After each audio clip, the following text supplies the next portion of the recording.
17. If you're in the gaming community, you'd know that FIFA 17 came out this week. Now, I think it's important to note first, before I start the review, that I grew up on Pro Evo. Me and my brother and mates grow up playing the original Winning 11 games, Pro Evolution Soccer, the very first ones that came out on the PlayStation, or the PlayStation and PlayStation 2, and we used to play every one of them. We'd get the Japanese ones off the guy across the road, and then when the European version came out, we'd get that as well. So we played thousands upon thousands of hours of Pro Evo. When it came to me purchasing, or Jem purchasing me an Xbox 360, I thought, great, there's a Pro Evolution Soccer for it. It was diabolical, it was awful. It had taken a massive step backwards, and it was no longer the Pro Evolution Soccer that I knew and loved.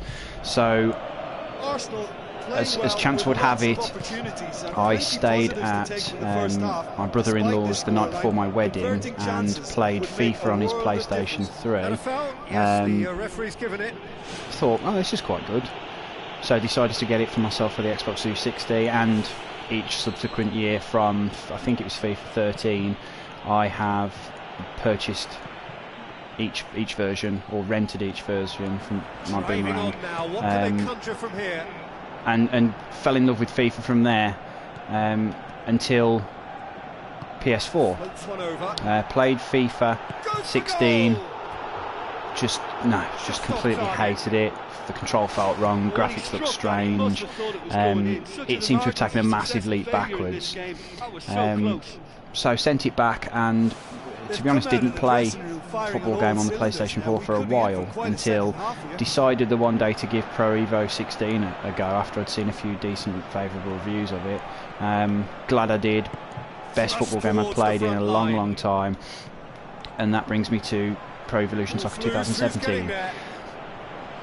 It's built on everything that they did last year, took away any of the little flaws, and there was a few animations that weren't quite up to scratch. Taken those out, they've added far more animations than there ever was before, and as a result you've got the quintessential football game on any console. This is literally the best football game I've ever played. If we go back to teenage years spent huddled with several mates and my brother around Winning 11-6, Winning 11-7, Winning 11-7 International, etc, etc, this brings me back to this. It feels the same, but for 2016, the gameplay is superb. The players feel absolutely incredible. The matches themselves are just absolutely wonderful sort of depictions of the real game.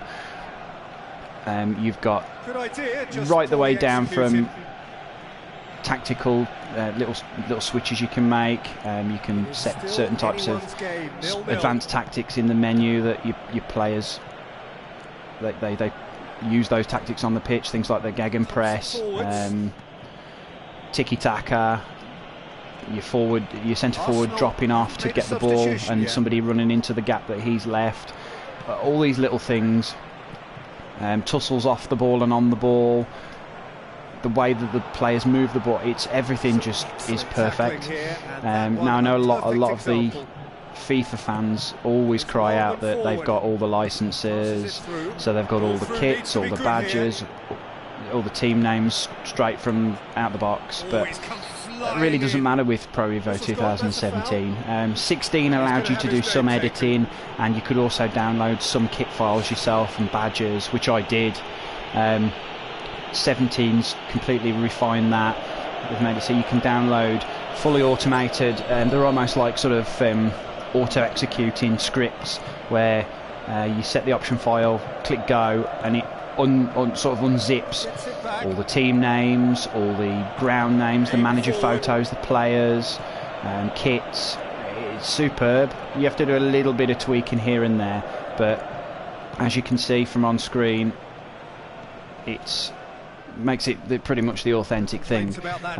Graphically, FIFA 17's probably got a little bit of better lighting because they've gone to the Frostbite engine, so lighting, shadows, they tend to be a little bit more realistic, but player animation, I'd have to say on this year's Pro Evo is as good as it gets. The main difference I felt from going from FIFA to Pro Evo is how much more harder I have to work to build up a goal. So it's more akin to football, where you can't just run from one end of the pitch, pass it between two players and bang it in the top corner. You can with FIFA. I had FIFA on the hardest setting and was scoring 4, 5, 6 and not conceding against the computer. You can't do that on Pro Evo. I've got it on the hardest setting, which is Superstar, and in my first season on my Master League, which I've just finished, I got knocked out in the semi-final of the playoffs. I'd had a great season. I was top of the league for quite a while, and then the last 8 games just fell apart. Combination of poor decisions, some tactical errors, and just giving away sloppy goals. So it is more realistic. When you score, it feels a lot better. You really feel like you've achieved something. When you win a game again, you're like, yes.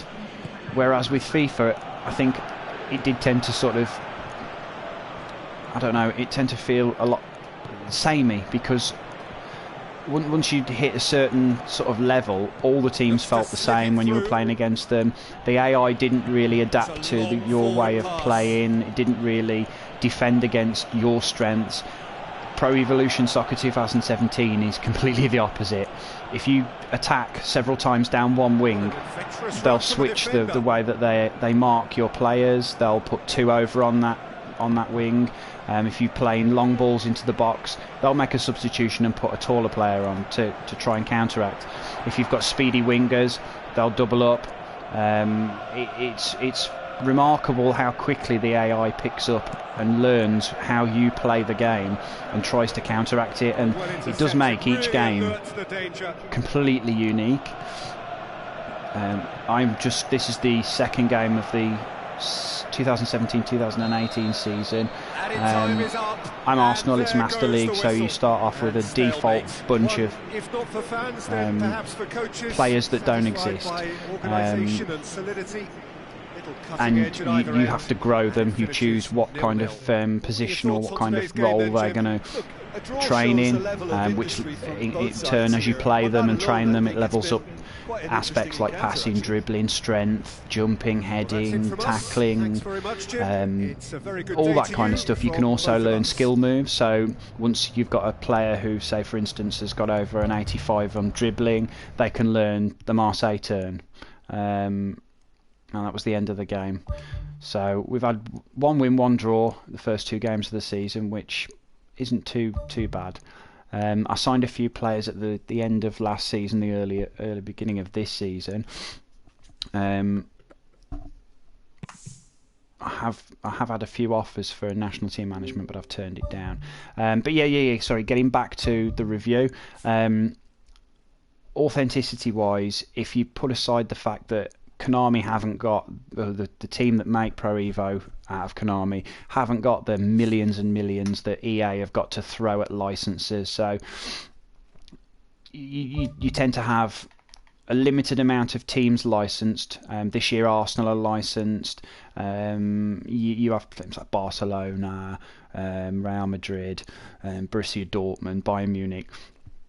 Tend to be the bigger teams, but like you can see, you apply a simple patch or option file, do a bit of tweaking yourself, and you've got the full authentic package there. I've got all the badges, as you can see, Sky Bet Championship. All the teams have got the right badges, apart from there's a group of sort of other teams which I've not bothered to touch. I'll show you the training. Say, for instance, let's pick a player, Vraini. See, each different role changes the amount of emphasis that the training puts on certain aspects, like, say, for Classic number 10, for instance, you'll have more on low passing, more on ball control, more on lofted passing. and then like the destroyer, which you would be like your defensive midfielder, sort of your Patrick Vieira. You've got physical contact up on full, defensive prowess, ball winning, stamina, and then you can also set, like I said, depending on, so at the moment Lobato's in training, see no players meet requirements for that. Oh, Castledine can do the Rabona. Okay.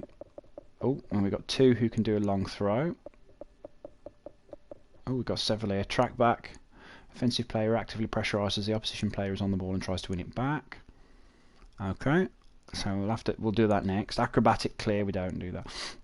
Captaincy. I could do with doing that. I'm going to reset the training. Now, I got this guy on a free transfer. I'm going to set him to do the captaincy, because I could do with a big captain figure, a big strong guy who's going to sort of boss the others about. Here's the tactics. I mean, you've got your normal change formation, your attacking instructions, so you can either play long balls, short balls. You can specify where you're going to concentrate. Defensive styles, pressure from the front, all-out defence. You've got wide containment area, middle containment area. You've got then the types of pressure in and how high a defensive line, compactness, and then the advanced instructions. Now, I'm going to take that one off. Now you can set 4, 2 attacking, 2 defence. I think for this one I'm going to put attacking fullbacks. And I'm going to set a defensive one of the Gegenpress. So that's, let's see a heat map. Yeah, right. Let's change.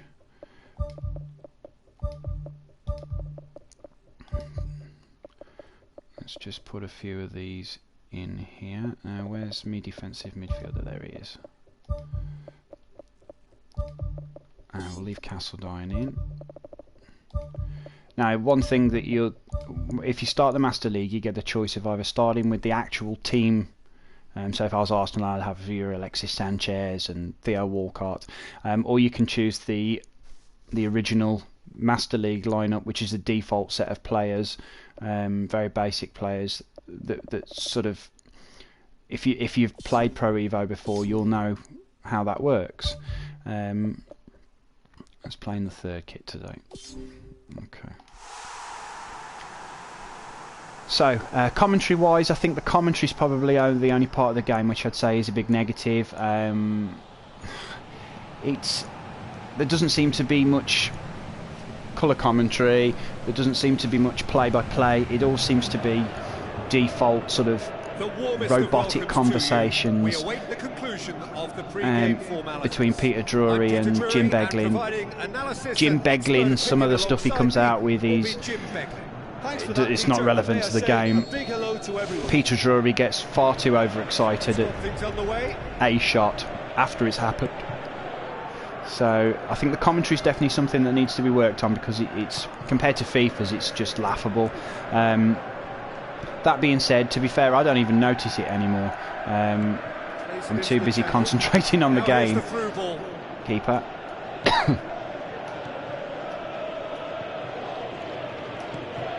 Damn. Now, one thing that is different to FIFA, FIFA's always had this thing where if you're taking a shot or you're playing a pass, it's very, very rare that the ball will deflect off an opposition player's legs, which of course is not realistic. So Pro Evo took that and decided, no, if the defending player is in front of your player when you go to pass, it's going to block. He's going to block it with his legs. The more accurate passers of the ball do tend to fizz it about a lot better. Get rid of it. But it's just another way that it's a lot more realistic than FIFA, and having played the demo of both of these, I'm definitely confident that Pro Evo is the much better choice this year of football games. Set pieces are very easy, penalties are a little bit strange, to be fair, I've not really looked on the instructions on penalties, so if I'm doing something wrong, I don't know. But I had a penalty shootout the other day and missed the first 3 penalties, which is not like me. Good tackle. Sanoon.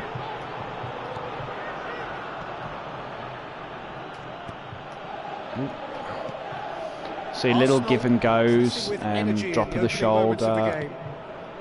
See, that's what I mean. He blocked the ball, blocked the pass. Tackle. No way, got the ball. No. So you have to be accurate with your passing, otherwise the opposition get it. Ooh. Okay, so back to the review. Gameplay wise, I think it's unrivaled by a mile. I mean, there's no football game that comes close to, no football game that comes close for realism, for excitement, for just pure unparalleled realism. Every game, if you're going up against a stronger team, feels like a dogfight, which it should do. It feels very, very satisfying when you score. You feel like you've put some effort in and you've been rewarded for that effort. You never feel like you get really easy goals. I mean, I've scored a couple of fluky goals because of defensive mix-ups, goalkeeping errors, etc. Oh, go on. See, like that straight away. And they also pick up on certain players. They noticed that Orcas had got the ball in a good position and doubled up on him. Almost Castledine. And that is one very relieved man between the sticks. There was no way he was going to get man on the post. Another thing you've got is on set pieces. If you're defending a set piece, you've got three options on the directional pad. You've got one for man-to-man marking, one for zonal, and one for I can't remember what the other one is. But likewise, you've got the same on attacking, so you can order them to do a near post run.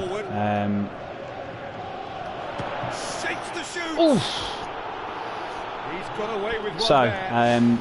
For anyone who's not decided whether or not they want to go for Pro Evo or FIFA, I would heartily recommend Pro Evo. If you ignore the licensing and just do a little bit of tweaking, you'll get it like I've got it, where every team and team name, stadium, manager, photo, they're all in there. And you've got the real thing then. It plays like the real thing. It can be frustrating like football. It can be exciting. This is the beautiful game. I'm going to rate it out of 10, 9.6. Well, I think that defence there thought they were in good position.